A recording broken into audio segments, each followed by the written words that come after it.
What's going on, guys, and welcome back to another video, and welcome to your stimulus check update, stimulus package and infrastructure update, and daily news report for Tuesday, September 21st. We have a lot of stuff that we need to go over because everything is going to start breaking down in the next 48 hours. In the next 2 days, we should have more answers. According to Nancy Pelosi, she says we will have answers in the next 48 hours. We will know where we're at regarding a continuing resolution, regarding a debt ceiling increase, regarding the $3.5 trillion infrastructure bill, and regarding the $1.2 trillion infrastructure bill as well. So we have a lot of updates. But first, I want to start off this video by answering a question that somebody asked regarding stimulus checks, because this does play into the entire package and whether we see a debt ceiling increase or not. So, yesterday, I was asked, if we default on our debts as a country, couldn't Congress just pass a fourth stimulus check for $2,000 and forget the rest of the infrastructure bill, since millions will then be suffering from lost wages and benefits? That was a great question. Now, I want to start this video off by answering this question because of pretty much a statement from Treasury Secretary Janet Yellen. But here's the problem that we are currently having. And according to Treasury Secretary Janet Yellen, she says, and I quote, "In a matter of days, millions of Americans could be strapped for cash. We could see indefinite delays in critical payments. Nearly 50 million seniors could stop receiving Social Security checks for a time. Troops could go unpaid. Millions of families who rely on the monthly child tax credit could see delays. America, in short, would default on its obligations." That was a statement from her. Now, I want to just be 100% clear. If we see the government go into a default, if we see the government shut down, the chances of a fourth stimulus check are pretty much zero. They're not going to happen. A fourth stimulus check would only come if the government is doing well, they're funded, right? We see the debt limit increase, but we'd also have to see COVID cases get even worse. We'd have to see the unemployment rate go up, which we will not have a true indication on that until probably a couple weeks away, pretty much until the 1st of October. That's in a week and a half. So we have a little bit of time there. But again, things are coming up. But in the next 48 hours, we should have answers as to where we are going. But here's what's currently happening. And if you understand what is currently happening, you should understand the path we're going to take to get to finally seeing the government funded, finally seeing a debt limit increase, right? Seeing the $3.5 trillion infrastructure pass, and seeing that $1.2 trillion infrastructure pass as well. Here's what we know. Nancy Pelosi is wanting to vote on a bipartisan continuing resolution. Okay, this is the first one. This is kind of the first option, really. Well, I'll break down the options in a minute. Okay, this would provide disaster relief funds, which Louisiana, Mississippi, they desperately need. California is in need of this. I think Oregon, Washington State had a bunch of fires as well. So New York, New Jersey, a bunch of states have had disasters.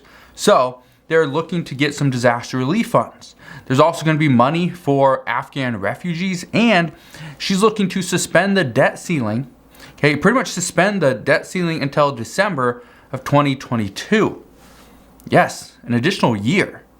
This is 2022, over a year away. And this is something that we are going to see a lot of pushback from. And this is where it faces some of the pushback. Republicans are not going to vote to suspend the debt ceiling for all the way until December 2022 because, according to them, this gives Democrats the ability to push anything through and not worry about the overall cost, which is true. Democrats also don't want to go and do this alone. And they don't want to do this because, for one, it would require them to do it through a budget reconciliation. It would also put all the responsibility on them. If we were to see any additional inflation, it would all be on Democrats. It would all be on the Biden administration. And that's not what they want, especially going into a midterm election. So here are the options. Again, there's pretty much three options. There's probably some middle ground options as well. Here are the three main ones. The first one is a budget reconciliation. Again, Democrats don't want to do this because, number one, it uses their budget reconciliation on this as opposed to the $3.5 trillion infrastructure bill. Now, they could probably tie it all together. The problem is it would make the bill very expensive. The problem, again, would be that Democrats would have to provide a number so that the Senate parliamentarian knows how much this is going to impact the federal budget. And Democrats don't want to do that. They don't want to do that because providing a number as to how high they could go, number one, it could hurt some of their more moderate members because they are pushing for something that is too extravagant, too expensive, that we'd never be able to pay for. Or if Democrats don't go big enough, and then in this next year, they have to try to raise the debt ceiling even higher, well, then their voters are going to be like, well, why didn't we just do this in the beginning? Why are we having to do it twice? And so that's the issue there. And that's one of the reasons why they don't want to do a budget reconciliation. The next one, which is highly unlikely, but it is to change the rules in the Senate. This is something many progressives have been fighting for. This is something that some Democrats are in support of as well. But here's what we know. If Democrats could revise the filibuster rules, they could pass these bills with just 51 votes. But a few moderates are currently opposing this idea. Even President Biden, he isn't fully in support of this idea either. He does support providing some type of filibuster reform that would change the rules to make it easier on the majority party, not the minority. And that's currently how it is. It's easier for the minority as opposed to the majority. And that's not the way it should be, according to many experts.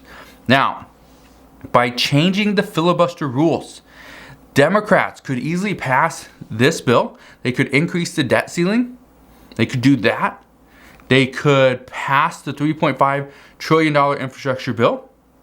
They wouldn't need a budget reconciliation there either. They could pass the immigration reform. They could also pass, and this was a big one in the past bill, in the American Rescue Plan, was can we get a $15 minimum wage included? This could all be done if they just adjust the rules in the Senate. And that is by pretty much editing the filibuster. So we'll see if that happens. That is highly unlikely, but it's still an option. Here's the most likely option right now. The House votes to pass the government funding bill and the debt ceiling increase all in one. Pretty much combine the two bills. Okay, that's something that Nancy Pelosi and Chuck Schumer are currently going to do. They will be doing that in the House.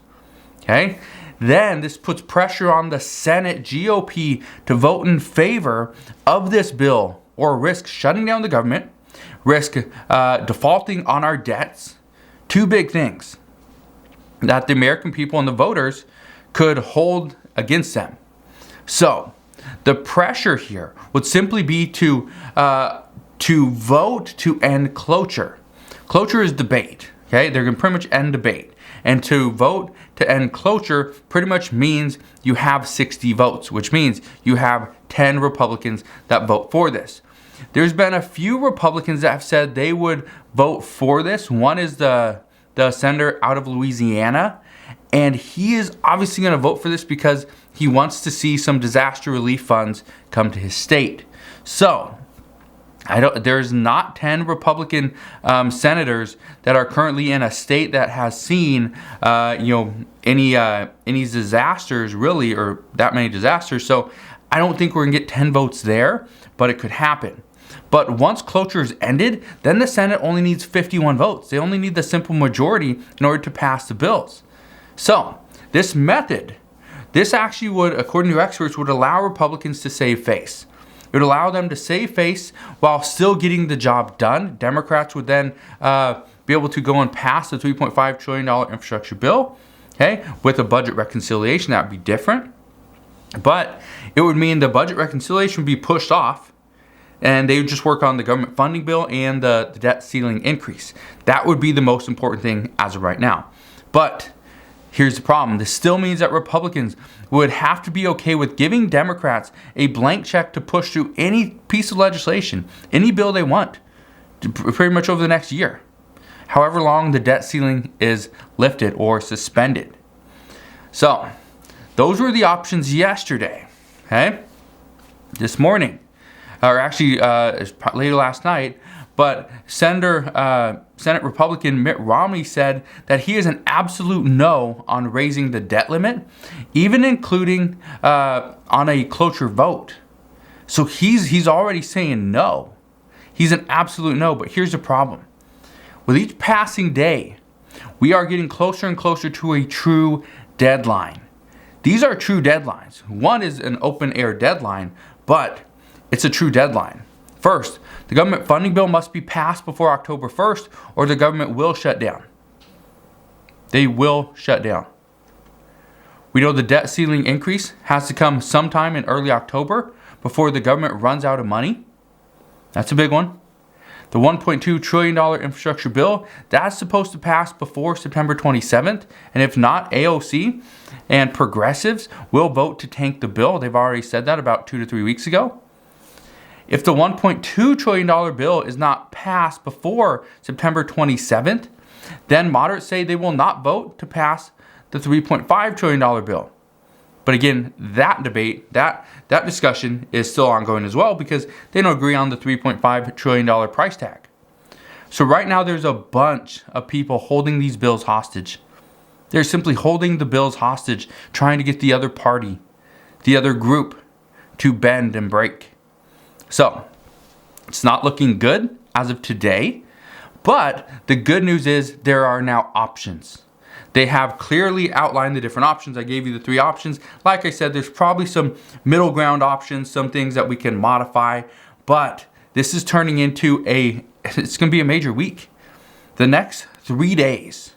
Okay, and the reason why I say 3 days, Nancy Pelosi said the next 48 hours or next 2 days.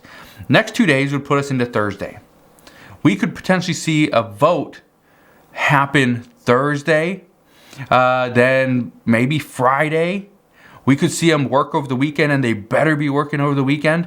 That's one thing I can tell you right now is multiple lawmakers have said they are ready to work over the weekend because they cannot afford to take a day off. They just came from a 4 to 6 week vacation. They do not need a couple days off. They should be well rested. So, let's get into some immigration reform though. Here's what we know. According to multiple lawmakers, the reason why they're pushing so much for immigration reform, number one, it is not to get to relieve the border crisis. Yes, it would help out a little bit if there was a system, if they had to go through a process. Okay? But number one, it would help out the border situation a little bit. Number two, it would provide more people into the country, okay, who could then work and pay into the Social Security fund, pay into that Social Security pot. Here's the problem. Right now, many experts believe that, or it's not believed, it is shown through estimates that the Social Security Administration will run out of funding by 2032. Okay, they will run out of money. Which means what you currently get as your benefit, it's going to go to about 72 to 75%. It's going to drop. So, here's what they're thinking. They think the plan right now is to get more immigrants to come into the United States, to work, pay into the pot. This right here, they're saying is the only way to truly save Social Security, but Democrats also argue that Republicans keep holding them back. That's what they're saying regarding the immigration reform bill. So, what I can tell you is there is a plan to save Social Security, but the plan hangs in the balance. It hangs on so many different things. So, it's not great news, but the good news is, hey, they at least have some type of plan. Now, are we going to see that $200 per month boost show up anytime soon? I highly doubt it. But there's a plan as to how to continue paying for Social Security in 10 years. Which at least that is some good news there. And in COVID news, here's some more good news. Johnson & Johnson has said that the vaccine booster for them, if it comes 2 months after the first dose, it would be very effective. It actually increases the protection against breakthrough cases, and they say that it is 94% effective when giving just 2 months after the first dose. So that is very interesting. And I say that's very interesting because according to some reports, the efficacy rate from Pfizer and Moderna, it's a huge gap. Moderna goes from like a 94% efficacy rate within the first 120 days, and after 4 months, it goes to 92%. Well, we got Pfizer, who starts out at about 92% efficacy rate, and then they drop to, I believe, 74%. So it's a big drop. So I think that's very interesting what Johnson & Johnson is saying. Now, we're going to see more data coming out over the next probably couple of weeks regarding this, but that could be big. That could be big if instead of seeing 3 shots, which is 2 doses and 1 booster, those 3 shots from Pfizer and Moderna, we only have to get 2, which are actually spaced out months apart. The only issue here is the Johnson & Johnson booster vaccine, will this have to be something that you have to go back and get every 2 months? Or does the booster actually prolong the efficacy of the shot? So we don't know that yet, but as we know more, I promise I'll come back on, fill you in on all the latest news and updates. Again, just want to thank you guys for watching. Have a wonderful rest of your Tuesday. Consider subscribing, and I'll see you guys on the next one.